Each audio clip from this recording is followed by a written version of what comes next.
Straight talk from Israel. You're listening to Israel News Talk Radio.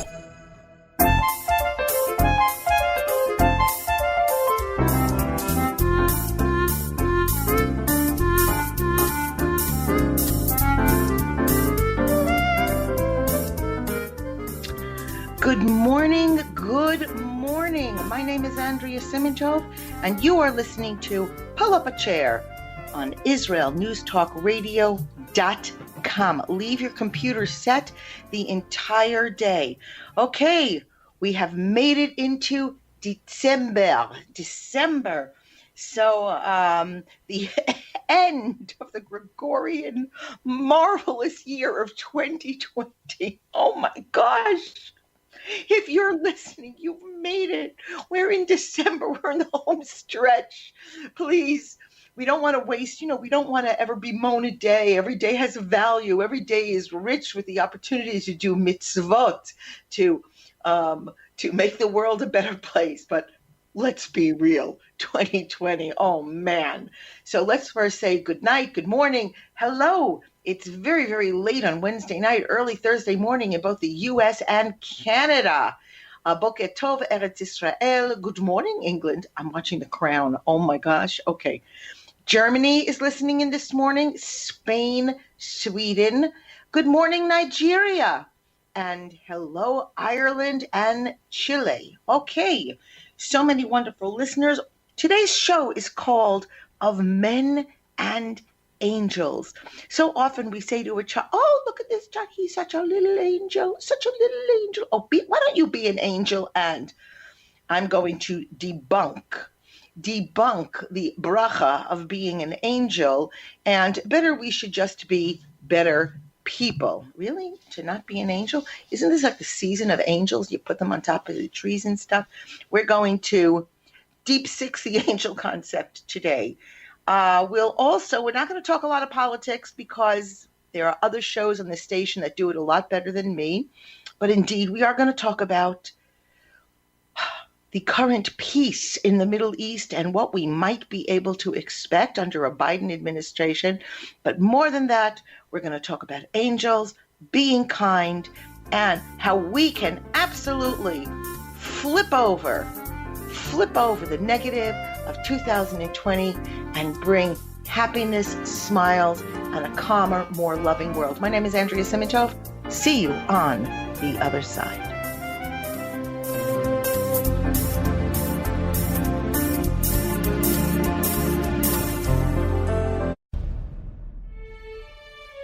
Israel is located in one of the most volatile areas in the world.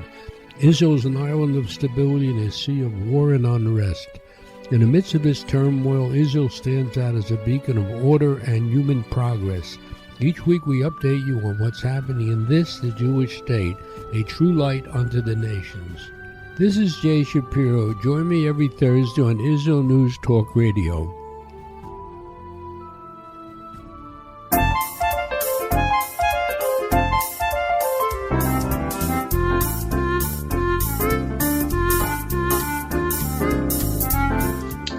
And we're back. Andrea Simintov, pull up a chair on IsraelNewsTalkRadio.com. Okay, so I was just speaking with the engineer during the break, and I know, first of all, let me first also say, wait a second, I'm losing this. I'm such a technical giant. We're doing the shows from home because in 2020 and COVID. All right. So let me also say good morning. We have Norway listening in this morning, Switzerland, and of course, my favorite, South Africa. I'll see you this afternoon, South Africa on Chai FM. Shh, don't tell. Anyway, and so the chat room is open, and I love when people go into the chat room. You don't have to chat with me. Just, drop a note and say, hi, I'm listening in from blah, blah, blah. But then he told me that people listen in through different streaming services that I don't really know about because I'm 1 year younger than God, so... All right, so I thought that was interesting. At any moment, I may have to sneeze, which my mother, may she live and be well, would say, it's the truth, it's the truth. All right, couple of thoughts. So first of all, I want to send my heartfelt regards and condolences to Hannah. All of you know, anybody who goes into the chat room regularly knows that dear Hannah listens in pretty regularly, and she always says, this is Hannah listening in from her cottage by the sea. I can only envision it. And sadly, this week, Hannah informed me that she lost her brother to COVID. And she actually said, she was able to say that she never knew anybody who actually passed away from COVID. And now she realized that her family suffered this terrible, terrible loss. So we say, Baruch Dayan Emet, blessed is the true judge, and may she and her loved ones be comforted among the mourners of Zion, and may her brother's neshama, his soul, may it have an aliyah, rise up to the highest reaches of heaven. May you all be comforted. Okay, and we hope you'll be back listening in, Hannah, and we miss you this week. Okay. So we called this, first of all, I also thought, we were like chatting, the engineer and I said, this year we made it to December. Truly, it's given new meaning to the phrase, he has 20/20 vision. I think we all have 20/20 vision right now, and it's not so good. All right, stop laughing, Andrea. Okay. So, the name of the show is called Angels of Men and Angels. It's actually a book. I think it was a lovely book written 100 years ago by one of my favorite writers, Mary Gordon. And I was thinking, as both a mommy and a grandma, and my husband is a daddy and a grandpa. I know he's a great grandpa. And when they say, oh, the baby, she's a little angel. She sleeps like an angel. And that's such a good thing. And I'm going to tell you why in a little while towards the end. But one thing I want to share, because this is called Pull Up a Chair. We're kind of just hanging out together and I like it.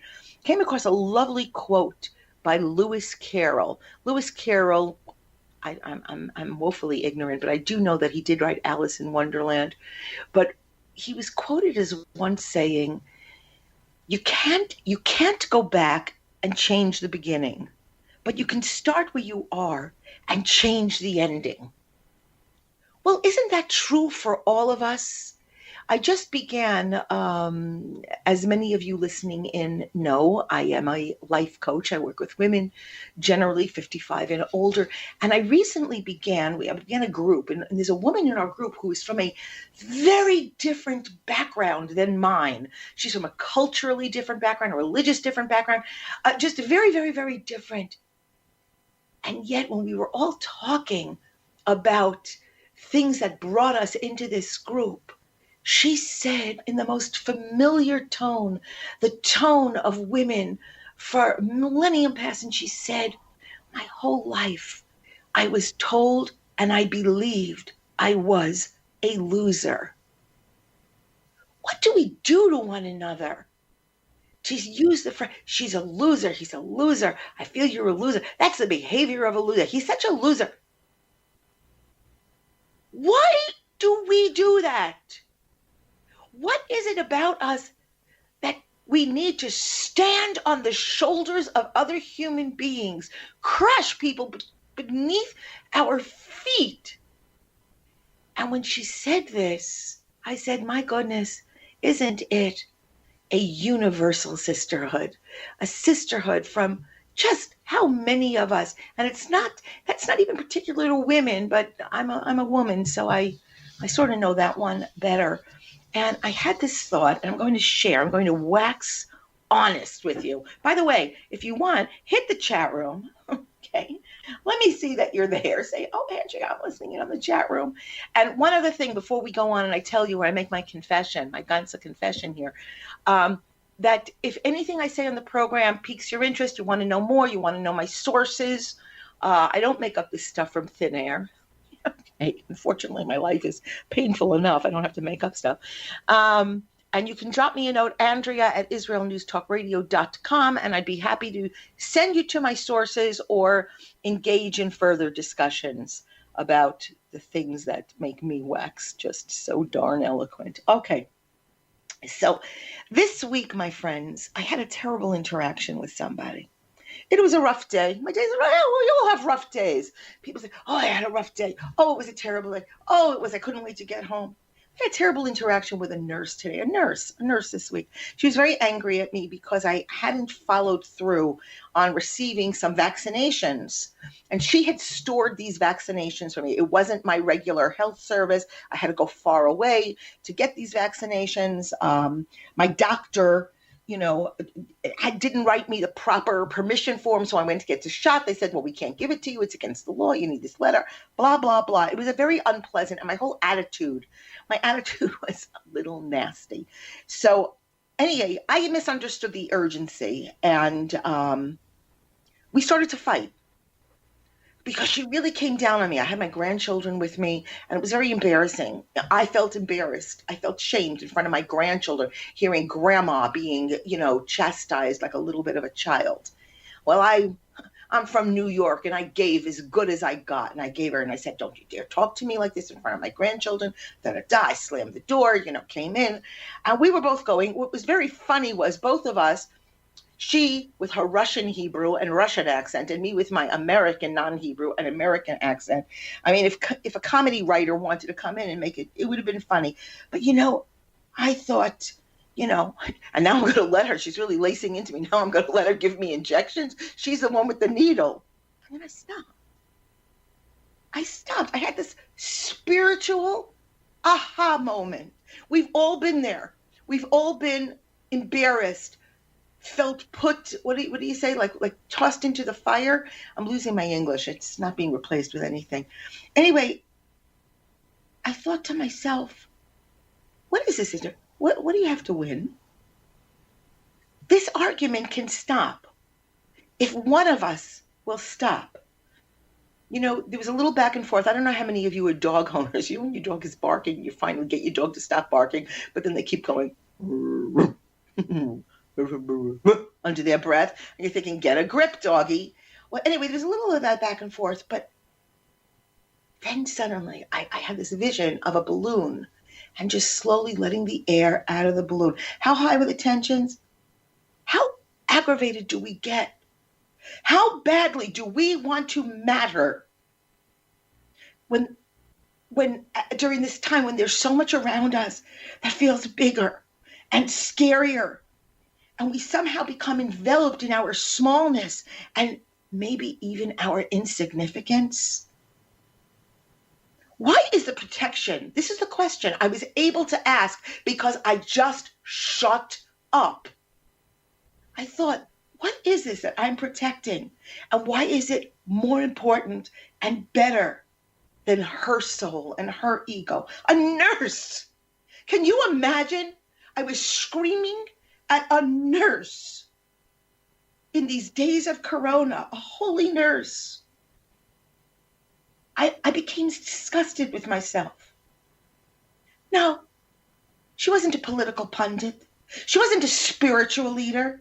She wasn't a well-trained psychotherapist who carved her responses to my potential stimuli with the care of a stonemason. She was a plain woman who works for too little money, day in, day out, on the front lines of the scariest medical terror that our generation has seen. I was fighting with her. I couldn't take back my words. Do you know what I did? Yesterday, I brought her flowers. She started to cry. And I thought to myself, at the minimum, she merits flowers. She doesn't have to like me or be smarter than me or cry when I leave the office because I get to go home and she has to deal with a few more me's during the course of her day.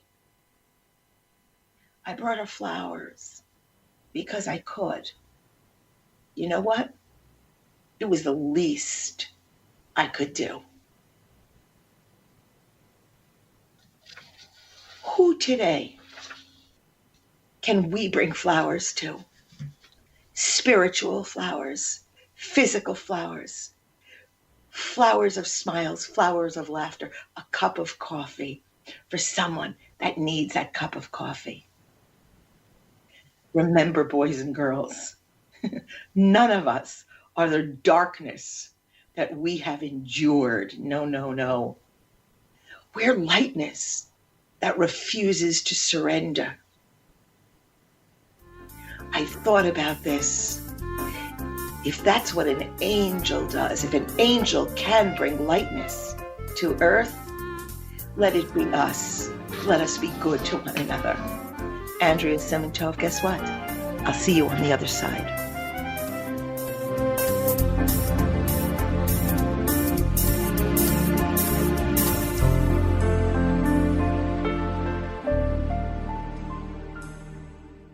The Tamar Yona Show. Tamar? She's sassy. She's smart. She's funny. But she's also a real Jewish mother. Hi, everybody. I'm Tamar Yona. And yes, I can be all of those things, but at Israel News Talk Radio, I'm here to bring you the news stories and guests that you may not hear anywhere else. Join me live on air Sundays, Mondays, and Tuesdays for the most unique and bold talk radio in Israel. The Tamar Yona Show. Psalm 23, the Lord is my shepherd, I shall not want. Did you know this psalm and many others were composed by a Jewish shepherd and musician who later became a king? Would you like to know some of the inner meanings of psalms to help you connect with God and strengthen your soul? An exciting and easy-to-read book is now available which will help you do just that. Software for the Soul, Psalms for Everyone, available on Kindle, Audible, and Amazon.com. Software for the Soul.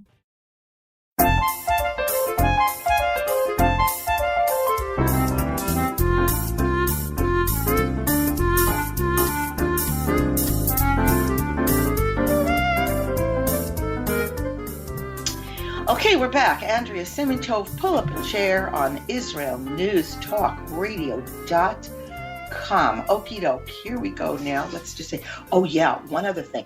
Listen, boys and girls, if you have somebody special in your life, don't do this if you don't know if they love you. But if you're in love with somebody and you're taking them for granted, or they're beginning to think that you take them for granted, this is, I know it's not Valentine's Day, but I'm telling you, this is wink, wink. This works.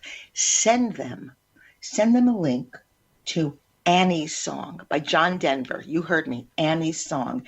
It works for men. It works for women. If you love someone, it's the nicest gift you can send that person.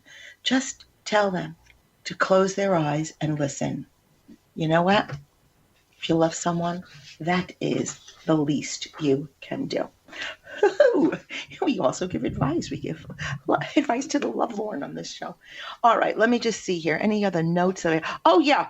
I don't know. All of you listening in. Let's see. We have Norway listening in South Africa. I know. I have kids in Johannesburg. My gosh. But I'm very curious.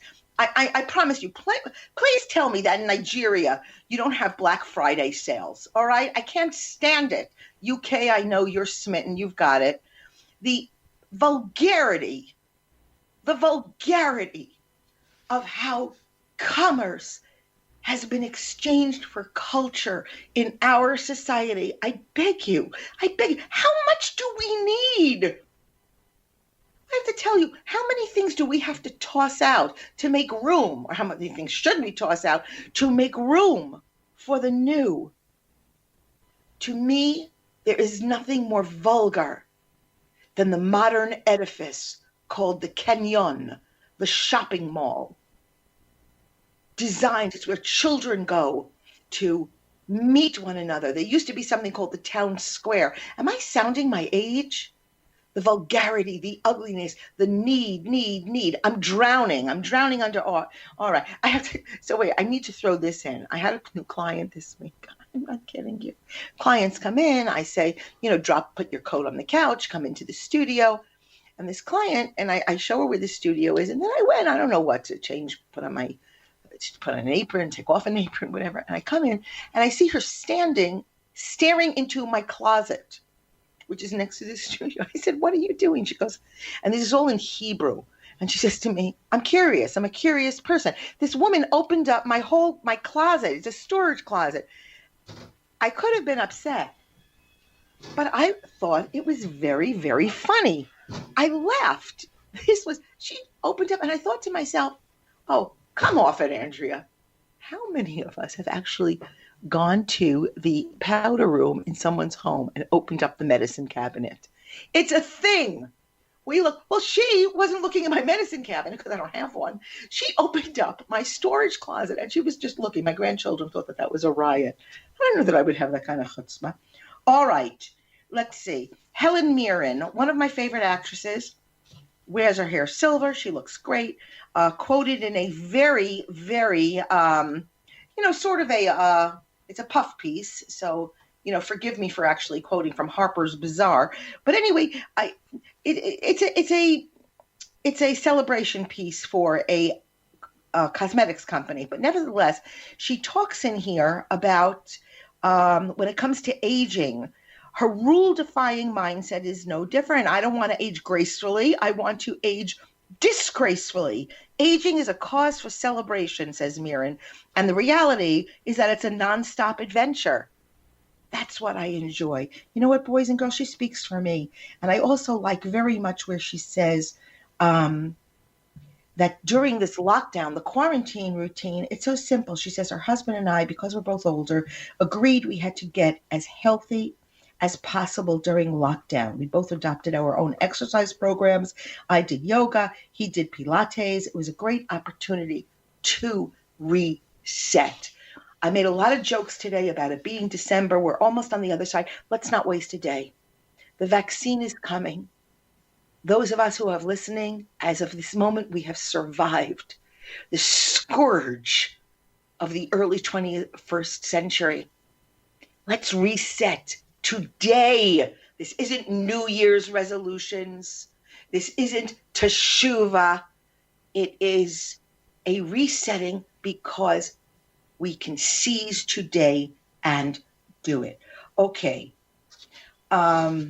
Here, talking about that. Yeah, I don't feel like talking about Trump leaving Biden the Christmas gift right now. Yeah, let's talk about this. There's a lovely midrash, a beautiful story that brings down about the power that each one of us has by celebrating our morality, celebrating our individual abilities to be kind to one another and do what's right. During the destruction of the Holy Temple, this is a midrash. Okay, it's not. Hold on a second. Hold on a second, everybody. Home studio. I'm beginning to roast from the heater. Moshe Rabbeinu. Here's the story. Moshe rouses Avraham, Yitzchak, and Yaakov in order to come before God and plead on behalf of their descendants. Each one of them mentions a personal source of merit in an attempt to release heavenly compassion. Avraham mentioned his readiness was a compassion to your children, God. He mentions his readiness to offer his son at the Achidah, where remember he was going to slay his only son. Yitzchak, his son, mentioned how he was ready to die at that same moment.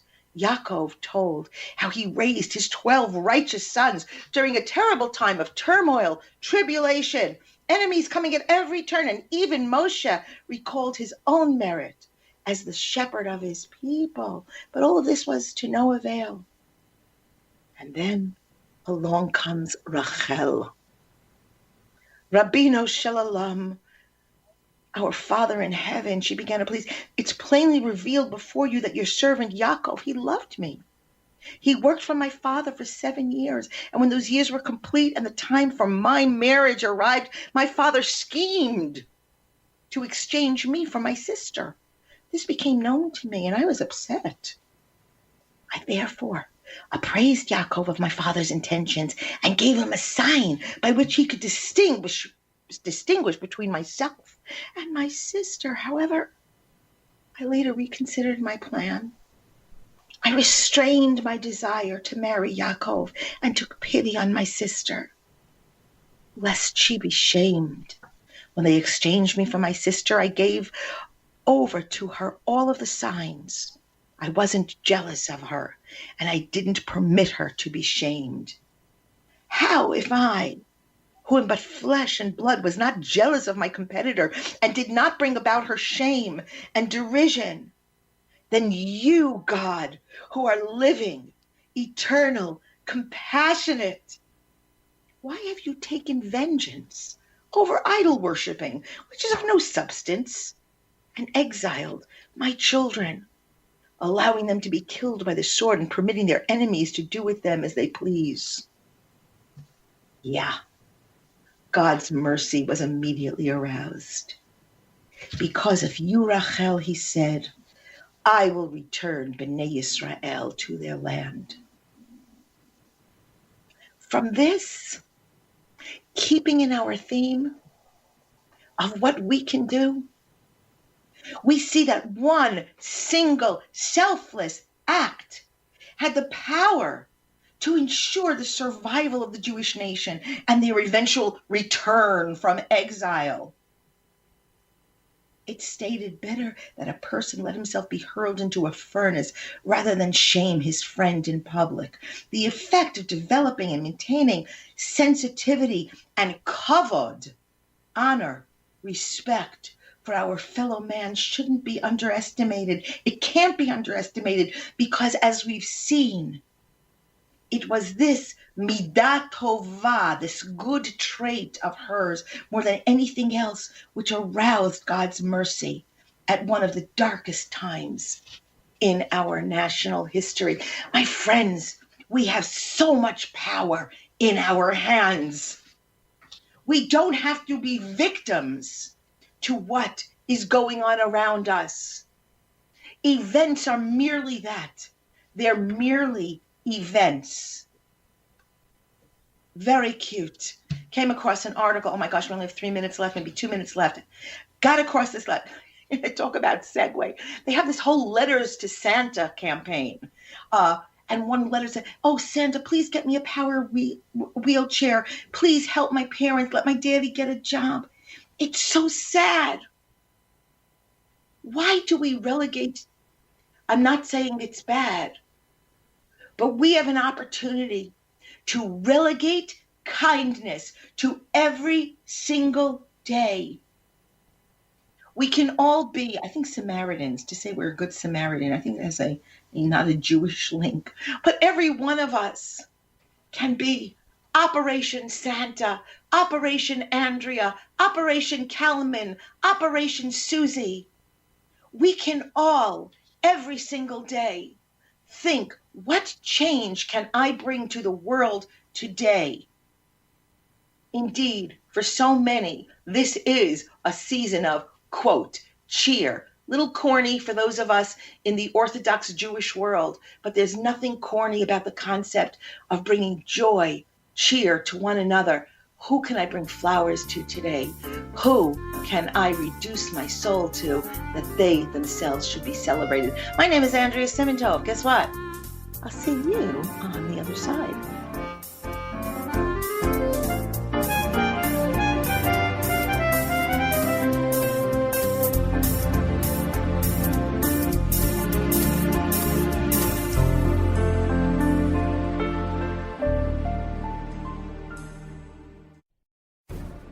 In a time where feelings have become fact, where rational thought and common sense has disappeared, one man stands above it all.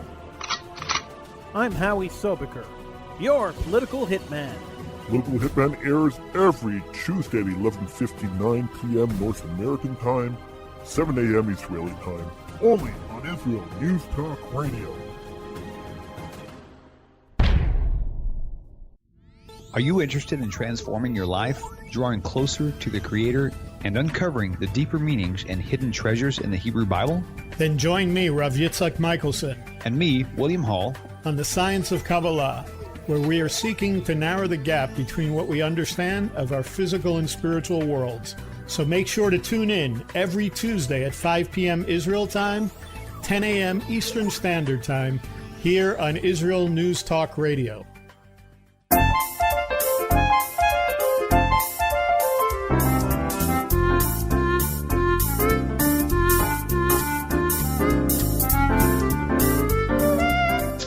Okay, we're back. Andrea Wow, last segment. Whoopee.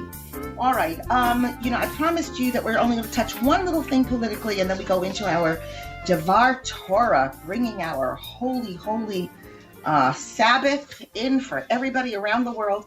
But anyway, I came across this very interesting article by John Podhoretz, non-apologetically, very much a right-wing writer, thinker. You may not like him, but there's no disputing his brilliance, and not just his brilliance, but his real willingness to get into the meat of a subject. And he talks about the gift that the outgoing, yes, you can let Donald Trump know it's an outgoing administration. Don't tell him I said so. I'm scared. But anyway, the outgoing administration, and there is indeed a peace in the Middle East, and a lot of concern about those who Joe Biden owes his election to and may owe favors to, that will he toss out the baby with the bathwater? Because, of course, it's clear that there's a general sense among the Democrats that anything Donald Trump, touched is somehow polluted, corrupted, diseased, and has to be discarded. And there never was any kind, at least in my experience, a little bit of objectivity to anything that he did. And so anyway, I think it behooves all of us to recognize, even if you loathe Donald Trump and cannot wait to see his rear end leave the White House, let me just tell you a secret. The Arabs have grown very, very tired. Indeed, tired, even PO'd at the Palestinian cause. They are very eager to move on. They are eager generally to provide financial, physical, medical futures, educational tomorrows to their populaces, and the Palestinians are really dragging them down.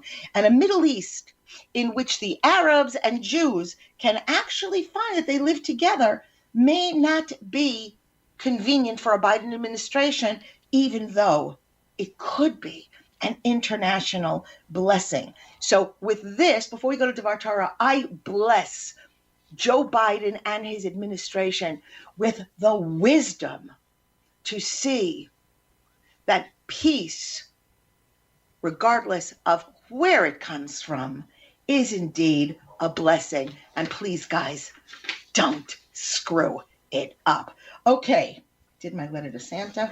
Vayishlach. Today's parsha is called Vayishlach, and this week our father Yaakov, he is fresh from his successful escape from Lavan, and he prepares to encounter his brother, his sworn enemy Esav. So he sends malachim. Malachim, that's the word for angels, to deal with Esav before he actually meets him face to face. Now, the word signifies two different meanings. On one, it can mean agents, messengers, human beings who were sent on a particular mission. The other meaning signifies angels, supernatural messengers of God who were sent to Yaakov to help him in this faithful encounter. Now, Rashi says that both possible interpretations hold water. Let's see. The message here is that the encounter with Esav, in order to be successful, it has to have both human and supernatural, help. Esav, this is a formidable foe. He's physically, militarily, culturally, and intellectually speaking, a powerhouse. He can't be ignored. He can't be wished away or reasoned away. At times, he threatens our very existence, even today, even though sometimes he appears very benevolent towards us. He's there. The spirit of Esav, even today, my friend, hovers over us and never, ever gives up any of his demands upon us to convert, to assimilate, or even better, disappear.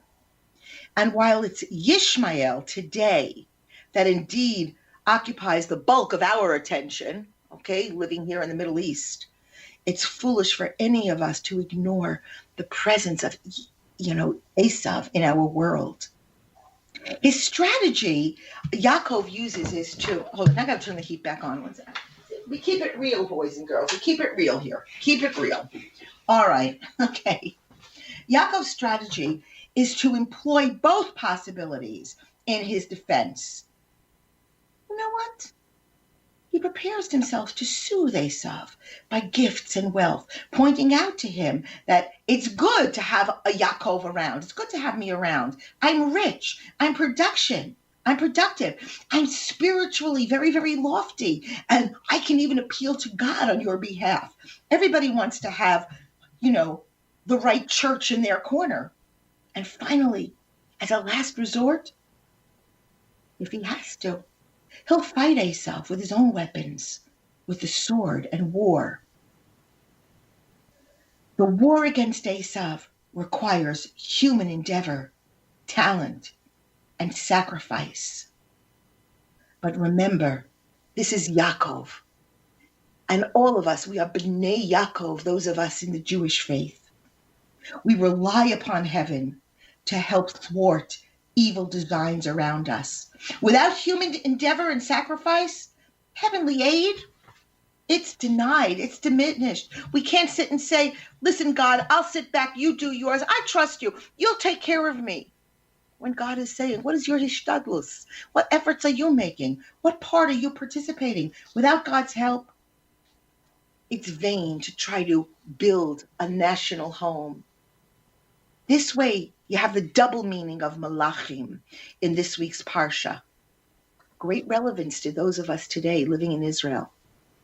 So let's go back. Yaakov, he sends emissaries to meet his brother Esav, and he attempts to mollify him, head off a possible violent, even fatal confrontation. Now, there are different opinions in the Midrash. And the commentaries, whether these emissaries were indeed angels or humans, in any case, it appears from the Parsha that they were unsuccessful.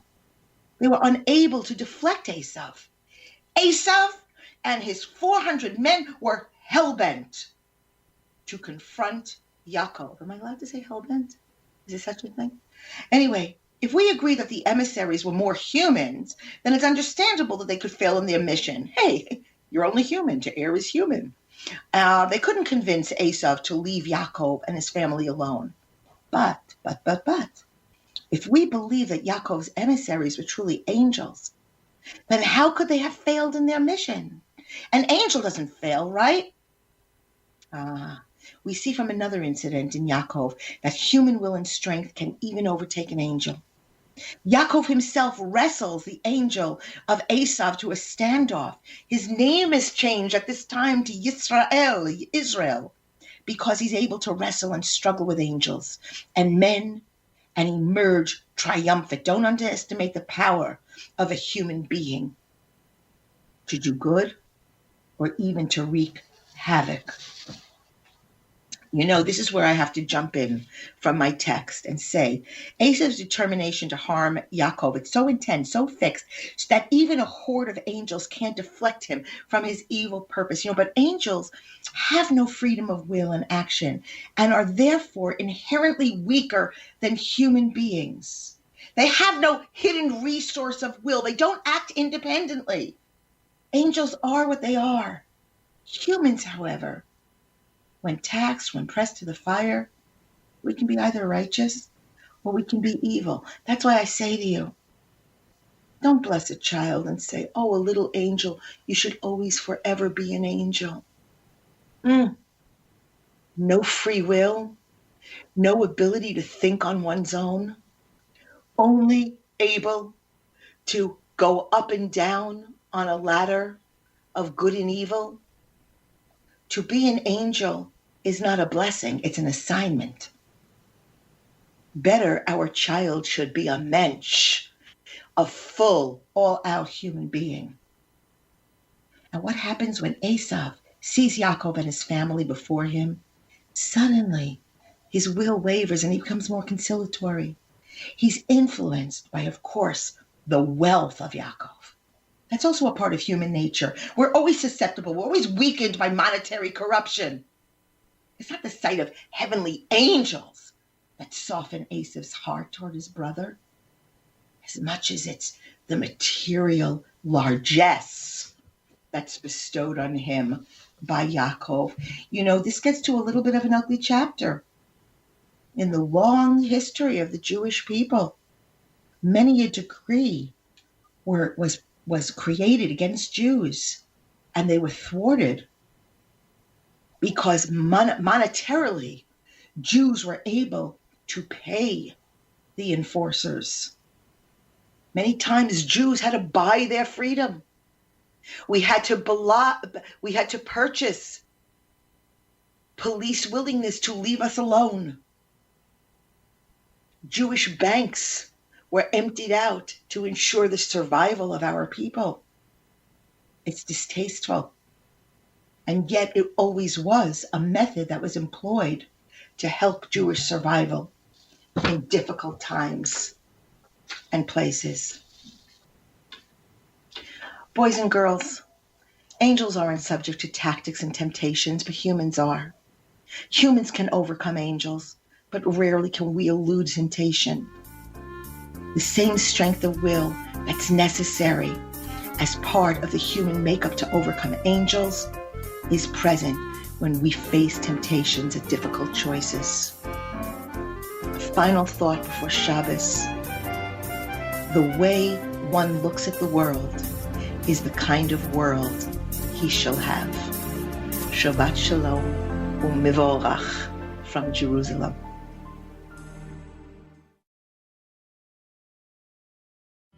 Where can you get the inside news on Israel? At Israel News Talk Radio, we're dedicated to sharing Israel's inside story with the world by providing our listeners with news on Israeli politics, current affairs, and Israeli Jewish culture. The Israel News Talk Radio homepage also provides you, the listener, with useful information at your fingertips, with scrolling news headlines, weather, currency exchange, Shabbat candlelighting times, and so much more. Our radio programming is always accessible and on demand. We operate absolutely free of charge for everyone, everywhere. If you love what we do, partner with us now by becoming an Israel News Talk Radio supporter. With your support, you'll be inscribed on our Israel News Talk Radio Wall of Fame. There's nothing like us in the world. Be part of something great. Israel News Talk Radio. Straight talk from Israel. Howdy, this is Rita from League City, Texas, now living in Israel. And though my heart may have belonged to Texas, it now belongs to Israel and all the fantastic show hosts at Israel News Talk Radio. Hi, this is Michael Solomon from Kiryat Arba, Israel. And why do I love listening to Israel News Talk Radio? Because I love listening to the interesting interviews they do and their news reporting that most other media sources don't cover. Hey, this is Nicole Eko from Malmö, Sweden. It gets pretty cold here in Sweden, so I love cuddling up with a warm cup of tea while I listen to Israel News Talk Radio. Hey everybody, this is Frank Morris from Tennessee. Me and my dog Buster really love listening to Israel News Talk Radio. You're listening to Israel News Talk Radio.